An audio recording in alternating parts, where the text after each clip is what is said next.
This is Lee, Motivationalee. Thank you for supporting my advocacy. Inspire, motivate, and create an impact. Together, we continue to synergize where our passion meets our purpose.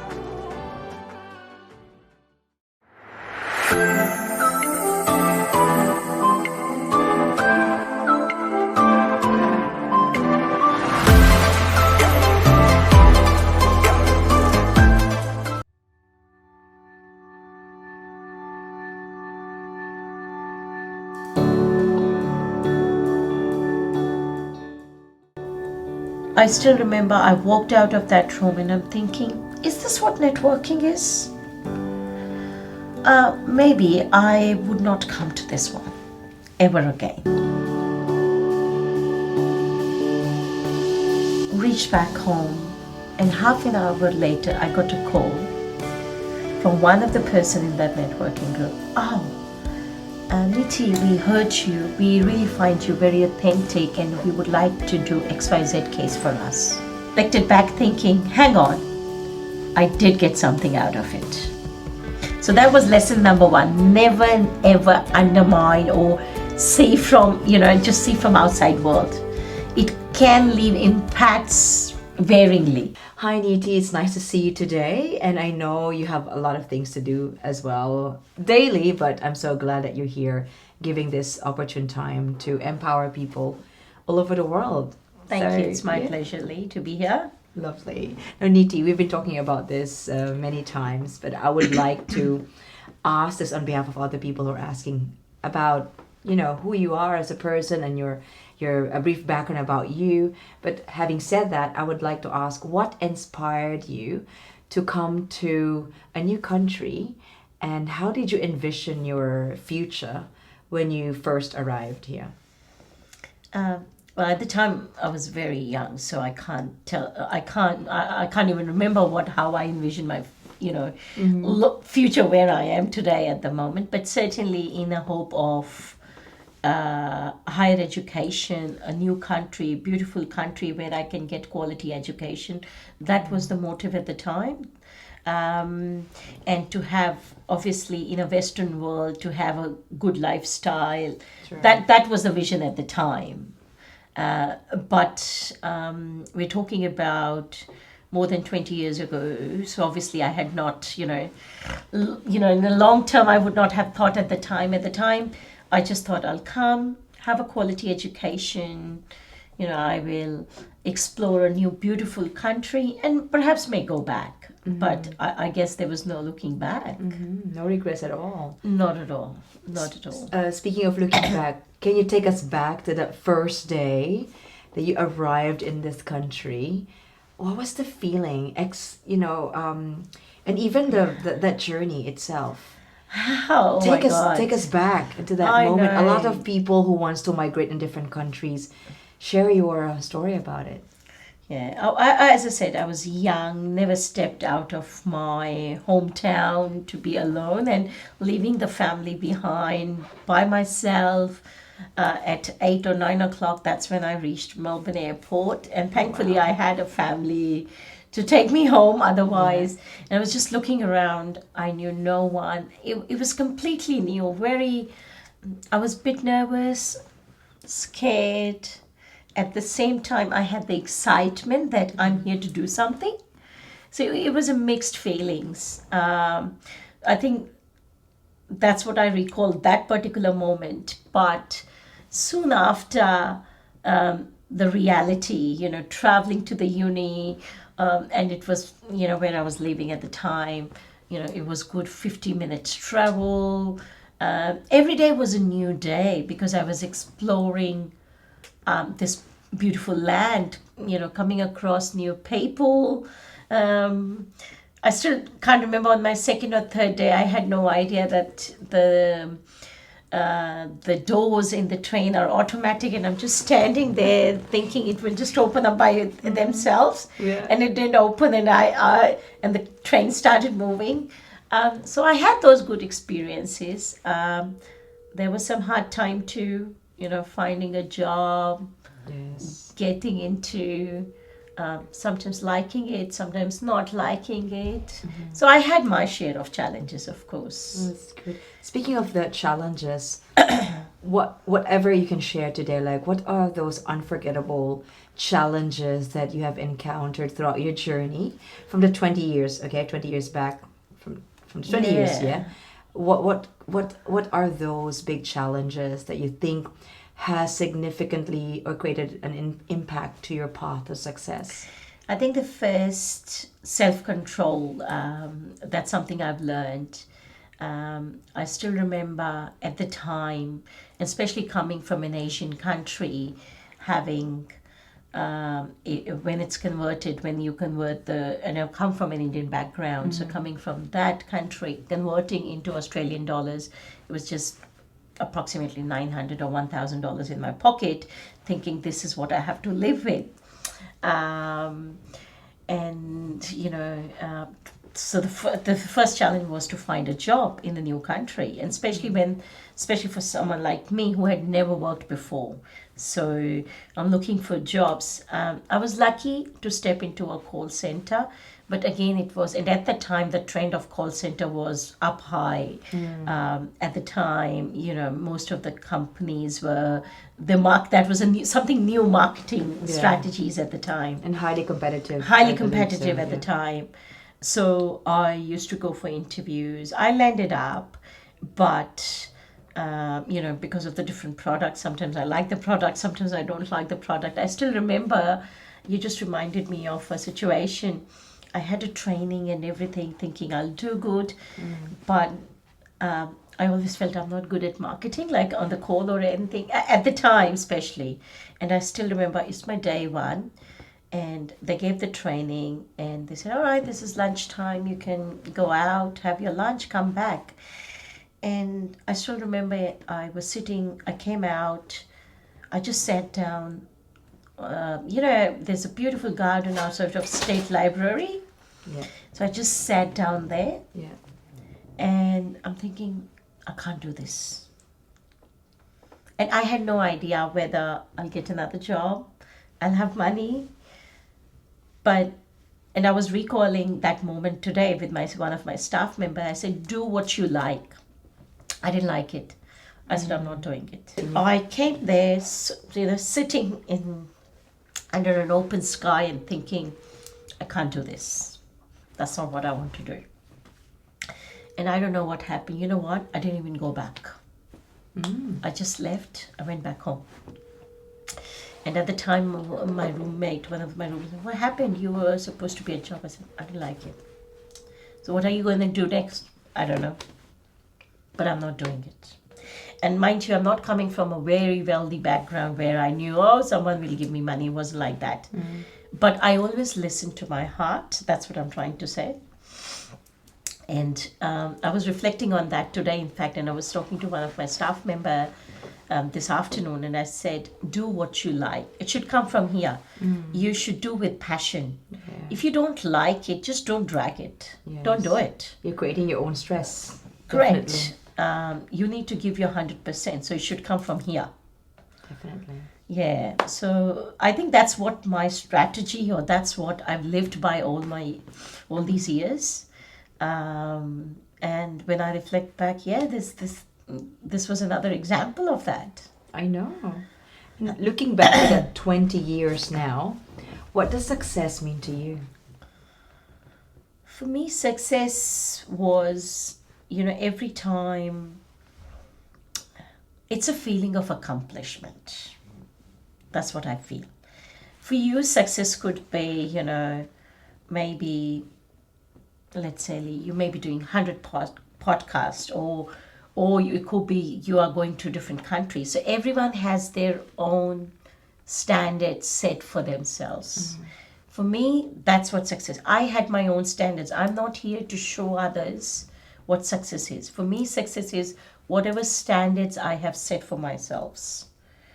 So I had short goals at the time, and every time I would accomplish that, that's a success. That's what it is. And now when I look back cumulatively, I had so many episodes of those success. I feel like, yes, I've achieved so much. I came in this country with $900 in my pocket, and today, I'm running a business. I have a staff, I have my house.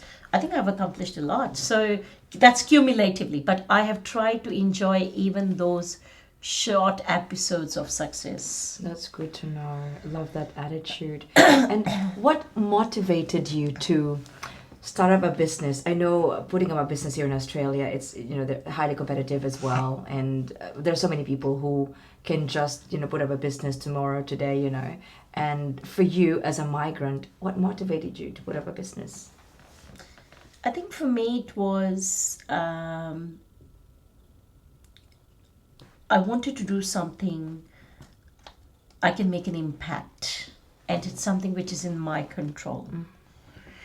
And I still remember at that time, that's when I thought, you know what, I'm going to run my own business. I want to make an impact on people around me. And how I can make it is, if I have the things in my control, if I want to do the things the way I want to do it. I think for me, that was the motivation. I just wanted to do something, I guess, something different. Yes, like making a difference to other people, Yeah. in many different walks of life. But Absolutely. why migration? There's so many business, that you can choose, but why migration? As I said, Lee, choosing a business was not to make money. Good point. Choosing the business was, I wanted to make that impact. Right? And based on, obviously, when you are putting your strategies down, when you're thinking what you need to do, you obviously reflect upon, or you see, and you must see your inbuilt capabilities. So I knew I can do this in a service, as a service provider rather than as a product provider. So that was clear, that I wanted to provide a service rather than product. I was very clear with that. And then, as I said, attached to that was, how can I make an impact? So that's why I chose this. And I think I haven't just achieved, I think it's still going on. It's a process. It's a process. That's good. With the clients that you have encountered since then, when you've started your business, how did you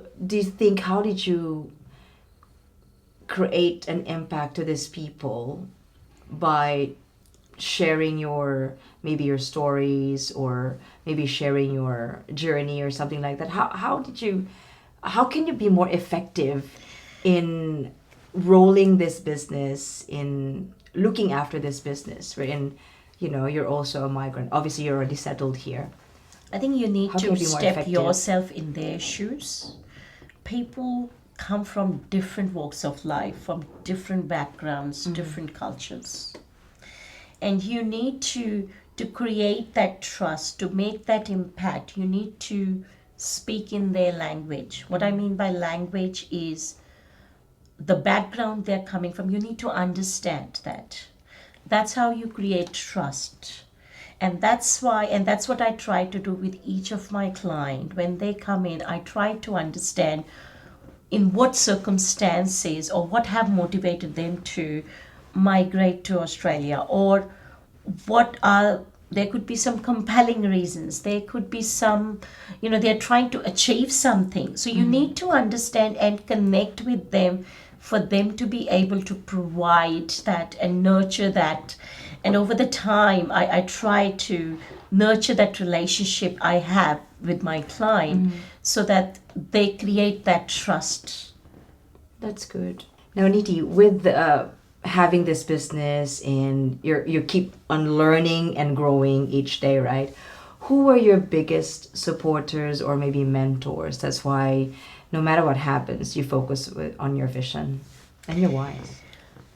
I think for me, I would not say I've got one mentor, but I usually, when I go into the social environment, when I go to the social meetings, if I come across, especially, and because I've thought that question to myself so many times, but one thing I've realized is every time I come back, the women over there, there's one woman there who inspires me.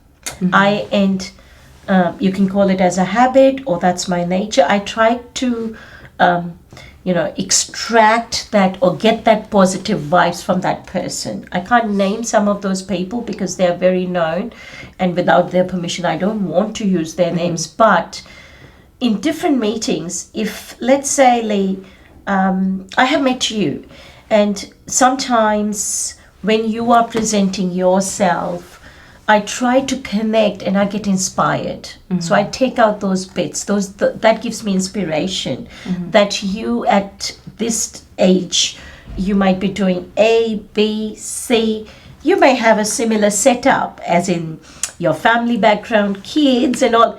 That inspires me. I can do it. Then I come across some other people. There was an MP in the room, and she was talking about her journey, at what age she did law, and she had a supportive husband. And I immediately start connecting myself there, and I think, wow, that's an inspiration. I've got that support system, so that means I can reach there. So I think that's what I do. That's an inspiration. So every time I come back, those small little stories or episodes of those inspirational stories, that really motivates me. That's really good to know. Yeah. It's nice to always think about people who have also empowered us. Correct. And be able so it's not just to one person I say. forward to. Exactly. So for me, it's not always one person who it's because, as I said, everyone have got different qualities, different backgrounds, and sometimes I connect with a little bit of that, so I grab that. With other person I connect with this, and that inspires me. I think that's how I get inspired. It looks like, it's very interesting because it looks like a puzzle. You're taking bits and pieces. Yeah, but in reality, that's what it is. I know most of the people, they have one mentor they look upon, and I don't know whether it is sounding right, but that's the reality.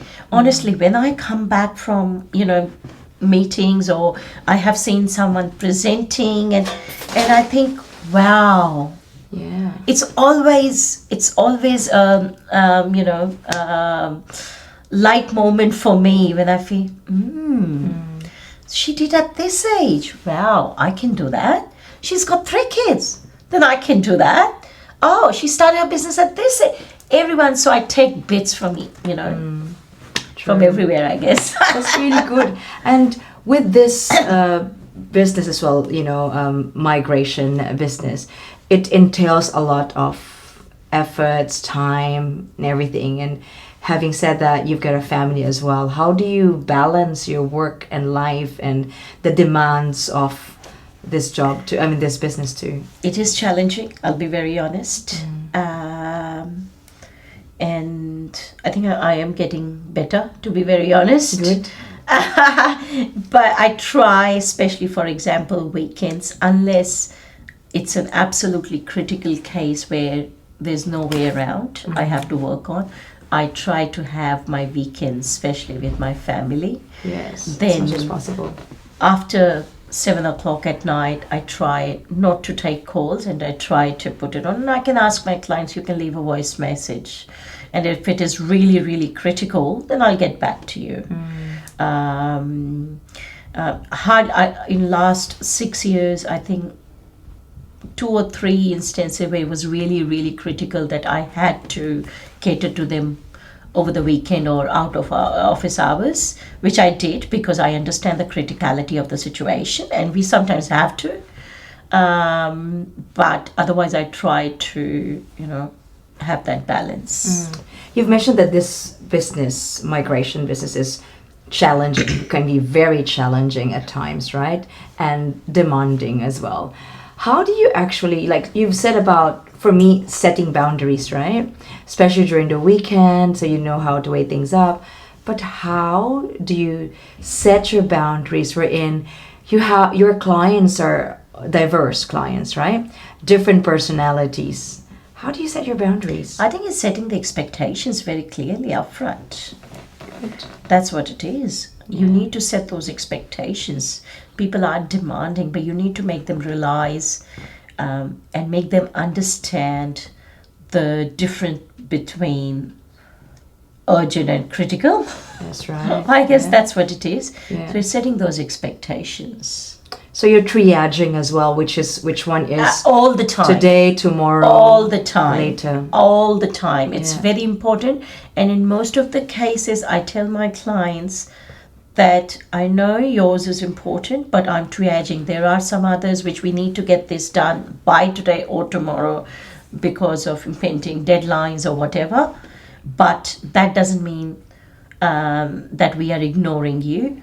Yours will be done tomorrow. So we are absolutely all the time, triaging is absolutely important. It's very important, isn't it? Because with other migration agents as well, they make sure that you all of you should make sure that you have time to eat, time to rest, time to work, all those balance. Absolutely, and you have to assess the cases. You're not just lodging, Yeah. or you're not just doing. You need to assess you need to time to self-study. Yeah. You need to understand the case, as I said, and I always feel there's a uniqueness in every case. You need to understand each and every case very deeply. Yeah, and you sound very confident. I love that. Confident and very smart.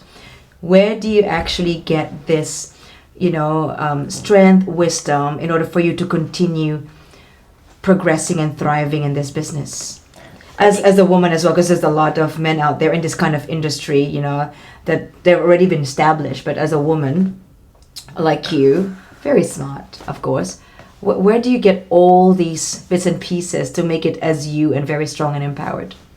I think for that I'll give credit to my husband, I'll be honest. He's always made me, you do it. It's okay. Go. Say it. If you think it's right, just do it. So he's given me all that support system. I think I'll give credit to him. That's good. Thank you so much for that. But have you ever, or were there an instance or any instances that you think that, this is it. I had enough. I will leave this. I'll put this behind and goodbye. I'll do other things, just like what you did from the very beginning with the first job that you had, and you felt like this is not for me. Have you ever had that feeling of like, this is too much? I do get that feeling that sometimes it's too much. I can't cope up. But I don't know, for whatever reason, I never felt I'm going to leave this. Honestly, never. Yes, I had those moments, that's enough, I can't do it anymore. But I never have a thought that the outcome would be to leave it. And when those moments, and I'll go through my own moments, realize it, and then I tell my husband, and then he's got his own way. He'll come pass by, he'll just listens to me, he'll make me comfortable, and then it's all gone. So I think you always need that one person who can be your support system, who can help you, and then who can drive you. That's good. I do get those moments, absolutely, all the time. I mean, when it's too much work or too much demand, it's a demanding profession, and then balancing family, work, but I think it just stays there for 2 or 3 days, then it's gone, and I'm back up again. I know, and clients sometimes, or maybe more often, they always want the answer straight away, like after you've lodged the case. Absolutely. They want the answer straight away. Have I already been approved or something? So it seems like they think, do you feel that way, that they think that their future only lies upon the migration agent? They didn't think about the other assessor, which is the immigration officer. I don't blame them trusting us and thinking that their future lies with the agent. That is so true, and I don't blame that. But as I said before, it is also having that balance between and setting those expectations. Sure. That you're absolutely your future life, and we will do our best. But at the same time, we need to triage. These are the expectations that should be met. And you've built already, rapport and trust. Speaking of trust, how do you maintain the word trust to anyone, personally, professionally, how do you maintain trust? Because trust is earned. Maintaining trust, as I said, so it's, first foremost, I would say, is listening to them very, very, and you connect with them. You need to, when you listen to them, the other person feels, all right, there's someone who's listening to me, not just hearing, listening to me. They understand what I'm trying to say, where I'm coming from. That is the first step to build that trust. Once you have got that connection built in, the other person would have that trust on you. And now in terms of maintaining, obviously, touching back with them, how it's going, what's happening, and that's where how you can maintain that. It's like you are channeling that energy to someone and let the universe, link that to different bridges together. Yeah, absolutely. And that's the being genuine and being authentic. Yeah. I believe so. And I know you are very authentic and you always express how you feel, which is we really need that in this world, in this day and age. We need someone who are very genuine and authentic, so that, because authenticity bridges longevity, obviously, and that could be one of the keys to success, right? So that's Absolutely. very good. So thank you for sharing as well. Now you've mentioned about emulating, being empowered by other people. That's why you keep going in this business, or you're thriving in whatever you do. What do you think about this word, emulating than competing? Do you have any, sort of like words of wisdom, or maybe elaborate on that one? Emulate then compete. Because some people would say, okay, I'd like to keep on emulating what she's doing, but there's an envy. That feeling of like, oh, I want to copy what she's doing.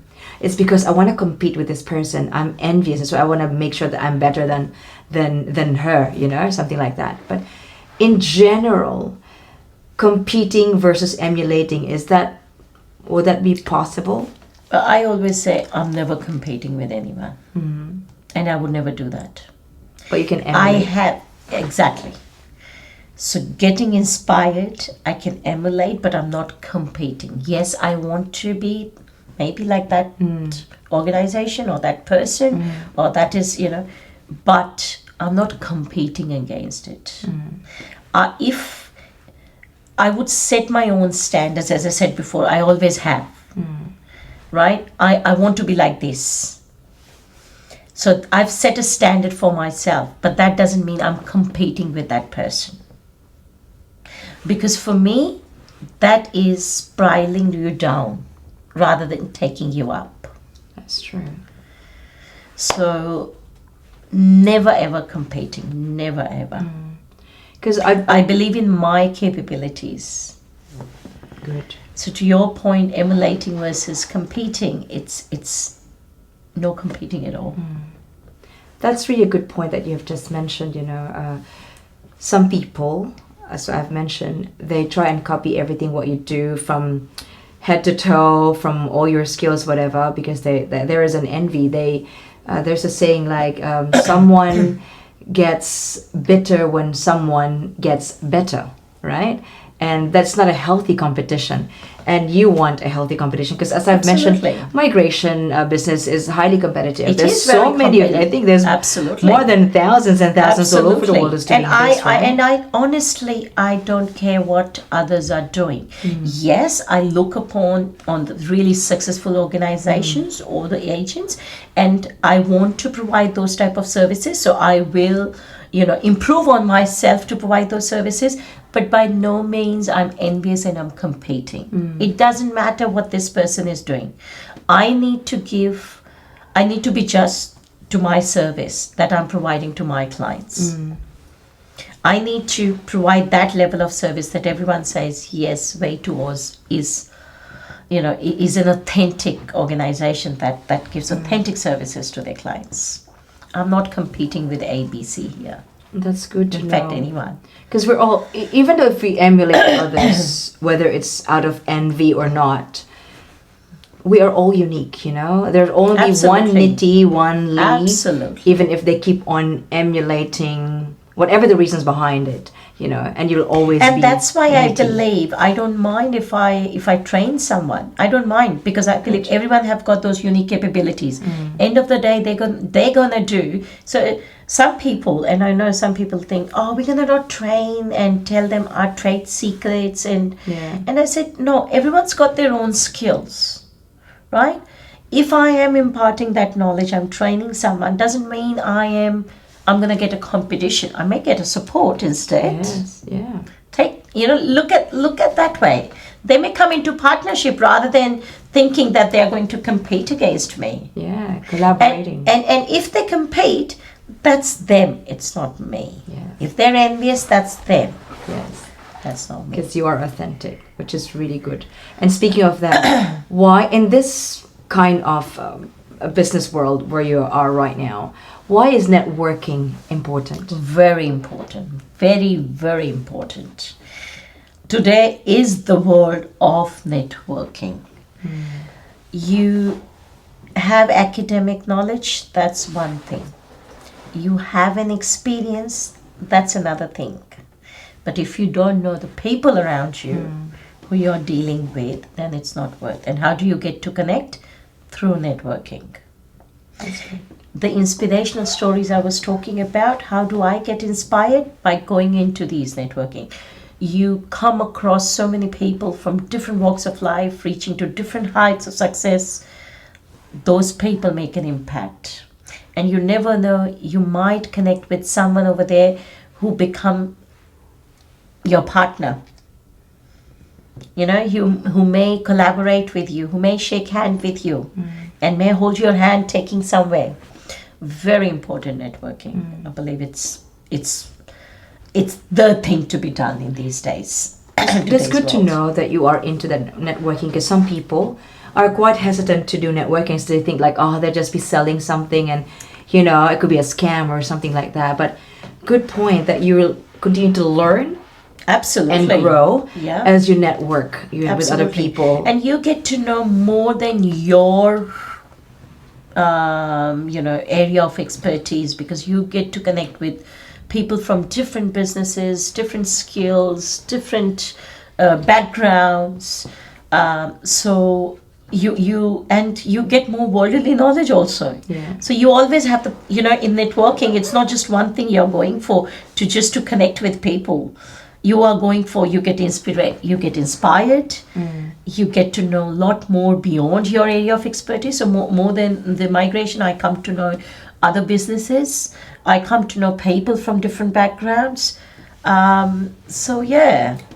Well, that's amazing. Do you remember, speaking of being inspired when it comes to networking, okay, since you've started this business, what was that unforgettable moment that you have learned from one of those people that you have networked with, that you think that was one of the reasons why you keep thriving?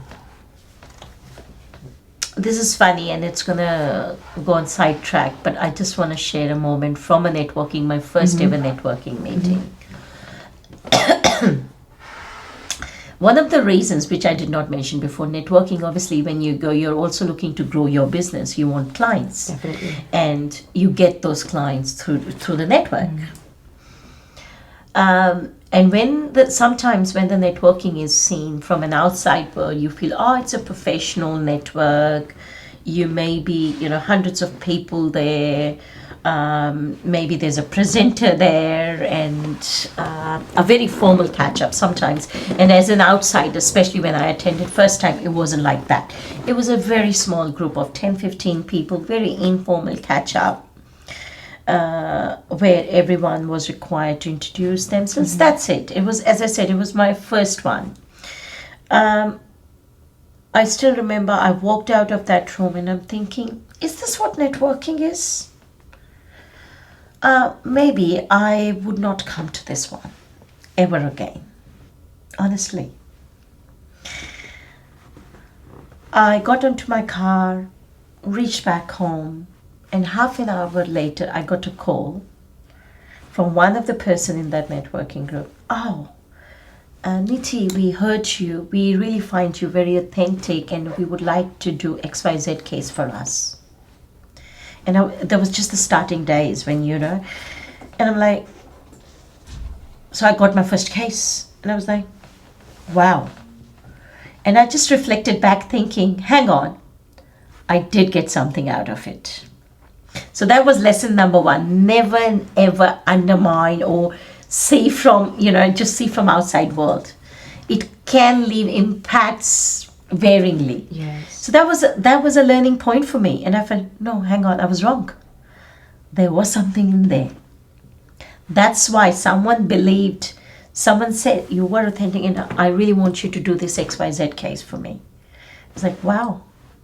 And that made me going, and I went, and then after that I'm involved in lots of networking groups now, and I go to, and I think I learned the lesson of my life, I guess. Yeah, every day, right? For many, different or variety of networking that you've been to. Absolutely. You've learned to see yourself from like the past and the now. Correct. And you know where you're heading at in the future and the strategies and all that. Correct. Speaking of strategies, I know it's kind of, I don't know if it's a secret, but what are the maybe effective strategies that you have done so far?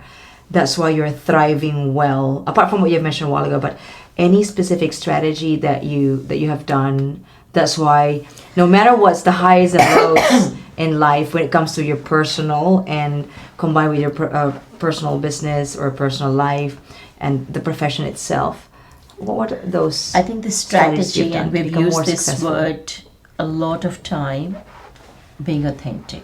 That's what number one, absolutely, whether it's your personal life or whether it is your professional life. Second strategy for me has been, if it is work, it is professional. Keep it professional. That's purely my belief. Yes, everyone's got their own opinion. Yes, I want to connect with my clients, but I want to come as a professional to them. Do you read books as well? Do I read books? No, I'm not a book I was supposed to ask you, who's your... No, I'm not. As I said, for me, I'm a good listener rather than reader. So you listen to a podcast or something? I do. I do. I did heard, if you know Ahmed Faur, who was the CEO of Australia Post. That's and NAB. And it's a 2-hour podcast, and it is so inspiring, and that's another, so you know how I said I take inspirations from different people, and I listened to them, and it was so inspirational. Saying this boy, a 10-year-old boy, came into the country, I think there were 4 or 5 siblings, really struggling to meet their livelihood, and how he grew up to be a CEO of NAB and Australia Post. So I get inspired through those real-time stories rather than the books. Oh, that's good to know. That's why you're more on listening to podcasts. And that's why you're here with me. Absolutely. Doing and this I hope I make an impact well. there. I'm pretty sure. How do you hope your story, you had so much transformative journey, right? How do you hope your story, your role at the same time, would create or significantly impact the community and also those people who are trying to start up a business? Absolutely, and I hope I am actually making that impact even now. How I see a real-time impact is people I work along, and I have seen stories where they have, and I've been able to contribute something in their lives, and I have seen those changes. So yes, that's transformative journey which I have gone through. I'm hoping with my, I'm trying to impart that knowledge, that experience to people around me. In terms of people who are coming or migrating to the country, or they're just starting up, I always say, it's okay, take a risk. If, as I said before, if you believe you're authentic, you can do it, and it's coming from here, just do it. Because when it's coming from here, it's coming with that passion, it's coming with that authenticity, you cannot go wrong. Agree to that. I couldn't agree more. Yeah. True. So that's what I believe in as being a woman, and I've got 2 girls.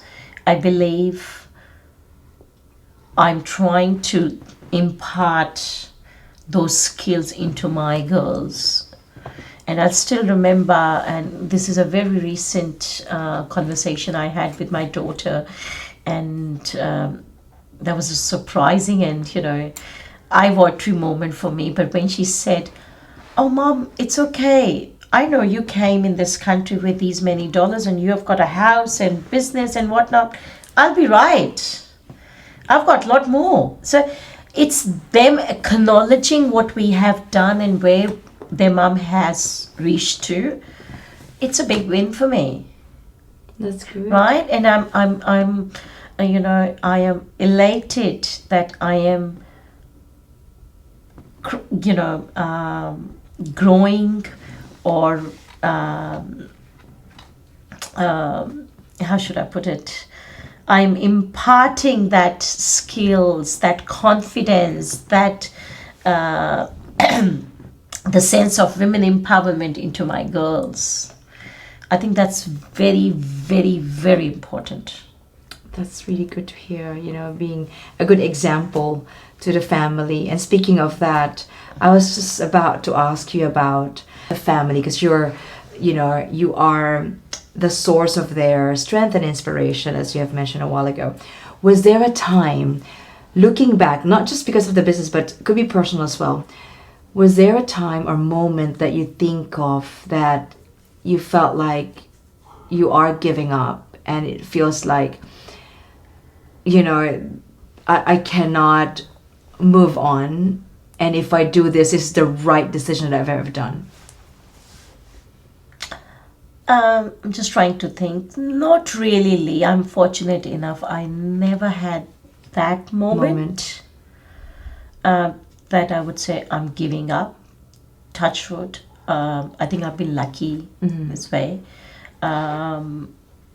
No, I really can't think of that moment when I would have said I've given up. I have. And over the time, actually, as we are growing up, and I'm trying to identify some of the capabilities. I think I'm a fighter. Yes, I have given up in the past, as I said, that I don't believe it. It's not given up. It's because I didn't believe in that. Yeah. But I am a fighter. I don't just let the situations, the circumstances come on me. It's a life. We all have a shares of ups and downs, and so do I get it. But I will not ever give up. I will just, it's okay. We'll go through this. As I said, if there is a down, there's an up coming too. We'll go. It's just a matter of time. I think that's what it is. For me, just keep going, keep going, keep going. That's very, very important. Very important. Whether it's a man or a woman or any individual, it's very important. I always hear this from different entrepreneurs that I have already came across many, many years back. That word, never give up. Never. That's why when you look back, looking at all these people, they become very successful. Again, success could mean different to other people, right? Correct. But as you can see, all these people who had those moments of highs and lows, but they keep going and focus on their vision. Look at them now, it's just a wonderful, amazing journey. And even in your personal life, definitely. Just keep going. It's okay. Everyone have their shares. That'd be lemons, we share some lemons sometimes, it's good. Yeah. Looking back 20 years ago, right? If you look back right now, what can you say and what can you tell to your old self 20 years ago as a migrant? As a migrant? Now that you have this booming business, clients, you're magnetizing lots of clients globally, which is really, really good. Not just on TikTok, not just on social media, but even like word of mouth. That you have that, and which is really important, because again, your authenticity is actually what you got to creating a link to the whole universe, and then it's coming back to you in a good way. So what do you think is the that what can you say to your old self 20 years ago? If you look back, like, hey, 20 years ago is you. What can you tell her now? What can you tell Niti? To that Niti 20 years ago? To that Niti 20 years ago. Well, I think when I look, I'm like... Maybe you can look at the camera. I think when I look at that Niti, even I would not have envisioned that this is where I'll be in 20 years' time. Mm-hmm. So, but when I look at that Niti, I'm like, I'll be just waving and see, I kept on going and this is where I am. Mm-hmm. I think that's, I don't know how else I can put it in, but I'm just trying to visualize and think, what could I say to that Niti? I think persistence was very, very important. And that's what I would just wave to that Niti and say, see, this is where I'm standing at, and this is where we started. Yeah. We made it, and we keep going. Yeah. That's really And we still have a way to go. That's right. It's not the destination. It's not the final destination. Yeah. We're still going. It's good growing and learning at the same time. Where do you see yourself? Maybe 5 years from now? I want to establish a law firm. Oh, so wow, you're going up. Yeah. That's good. I'm currently pursuing Juris Doctor in that regard. So I think in other walks of, and especially after I stepped into migration, I realized how or what difference I can make to people's life. I felt that. So this is why I've stepped into law, that, I can perhaps help people in other walks as well. So that's the aim. That's good. You never stop learning. I love that attitude. If someone would ask you today, what are those, as a successful entrepreneur as well, and empowered woman, what are those 3 big words that you think every time you hear, you see, or you write those words, it keeps you thriving no matter what happened? Those 3. So 3 big words you think that inspires you, motivates you, that creates an impact on you. I think those 3 words would be, first one, persistence, authenticity, and third, can-do attitude. Those are the 3 words that always motivates me. Just keep going, be persistent. Having a can-do attitude is very important. Never just say, I can't do it. You can do it. Maybe this much, but you can do it. That's important. Right? You can delete the T and the I can't into I can. I can, absolutely, absolutely. So can-do attitude is very important. That's good. Persistence, we will do it. And a can-do attitude. Absolutely. Beautiful. And with how do you give back to the community? How do you give it? Would your transformative journey right now, from the 20 years ago up to the now, very successful entrepreneur, how can you give back to the community, and even the migrants or aspiring to become like you as well? How do you give back? So I think the source I use is through these mostly through these networking meetings. Sometimes it's holding those seminars and giving a knowledge on a particular subject. That's my way of giving back to the community, making them aware. Sometimes I've also done some pro bono cases where it was unfortunate stories involved. Also, otherwise, some seminars, webinars, and now those seminars is not just to impart the knowledge, but trying to bring the people together, and so they can have a sense of community and belongingness. So from time to time, I try to do those and get involved in those.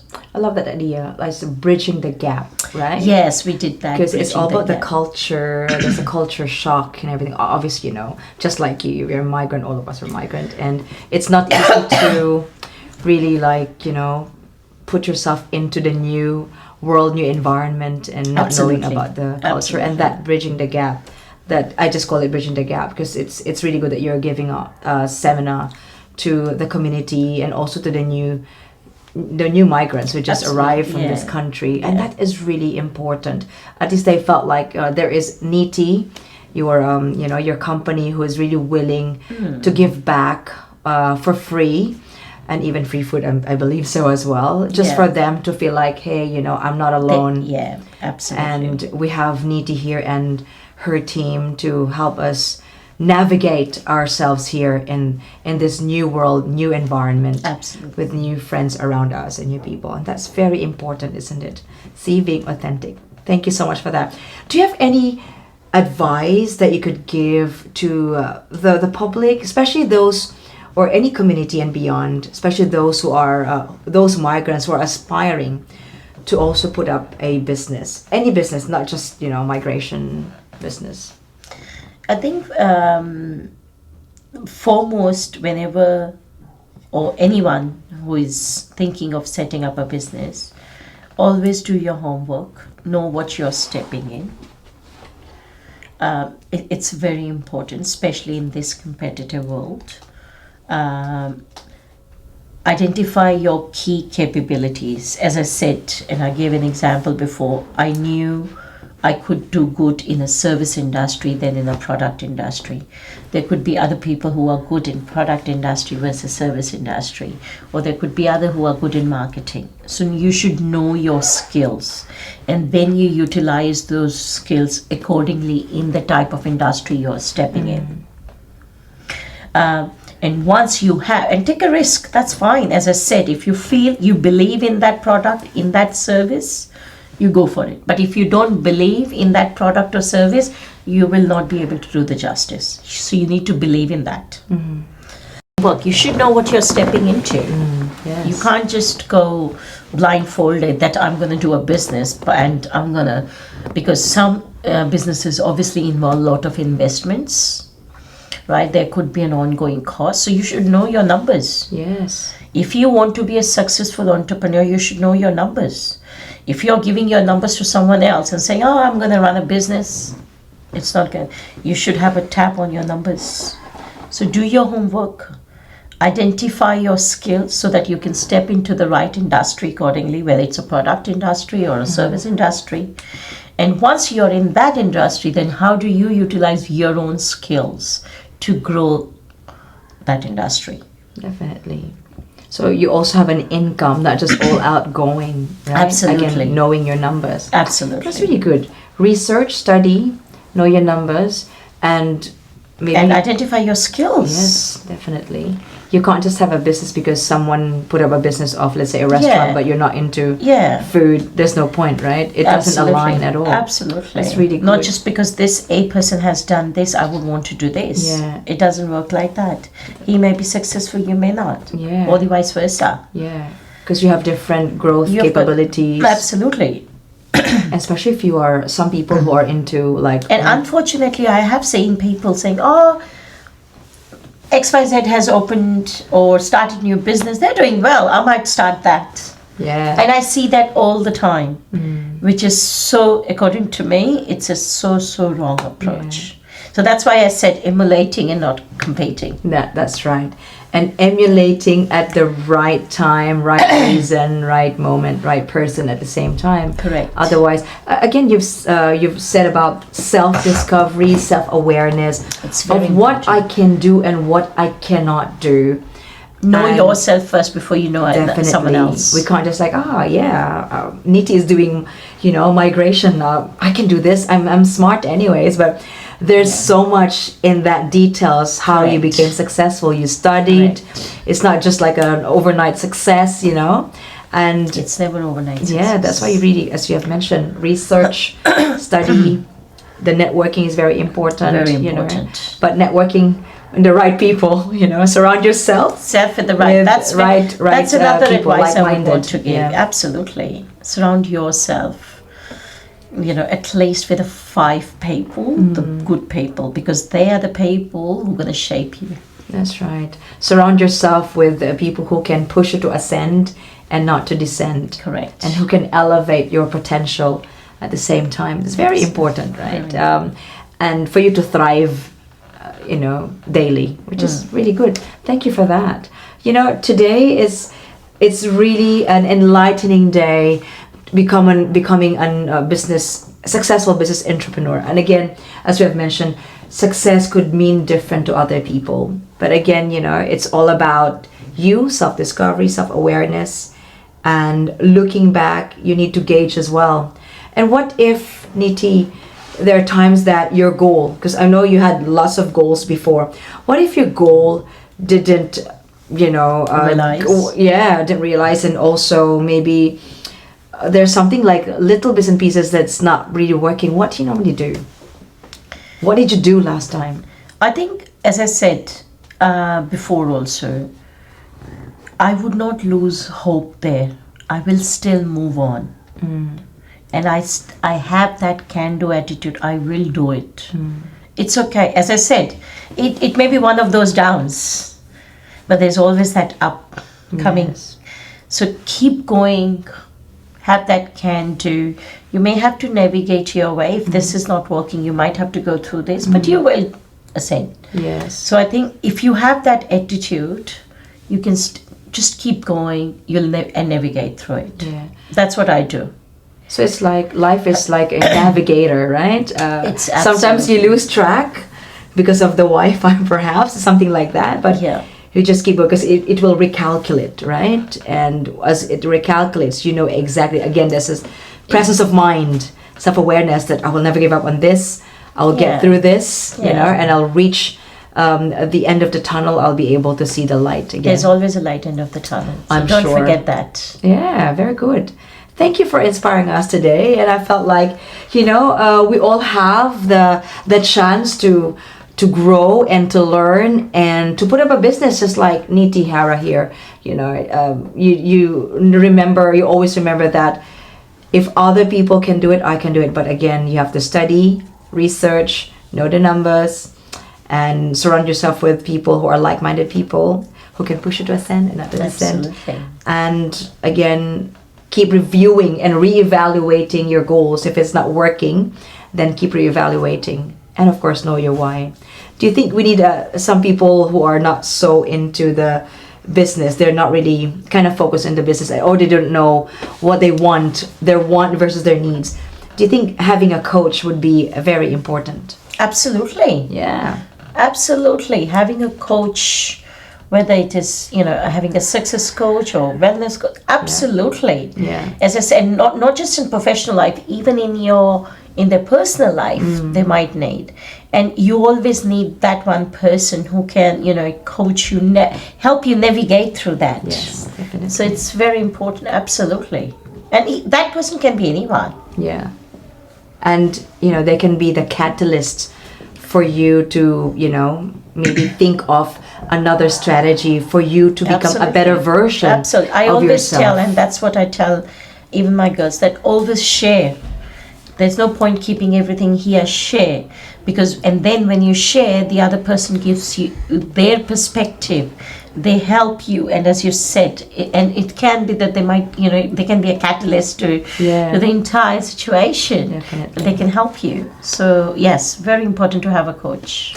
Thank you so much for bringing that up. And for those of you who are really looking for, someone who could maybe assist you in or guiding you in your journey when it comes to goal setting and know your whys, of course, a coach will always be there. They're very much, reachable, and there are different websites that you can go to as well, obviously.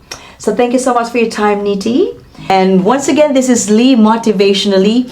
Continue to support my advocacy to inspire, motivate, and create an impact. And let's work on this together, where our passion meets our purpose. And always remember, you have the right, you have the power to create the life that you desire. Thank you so much for watching. See you again next time.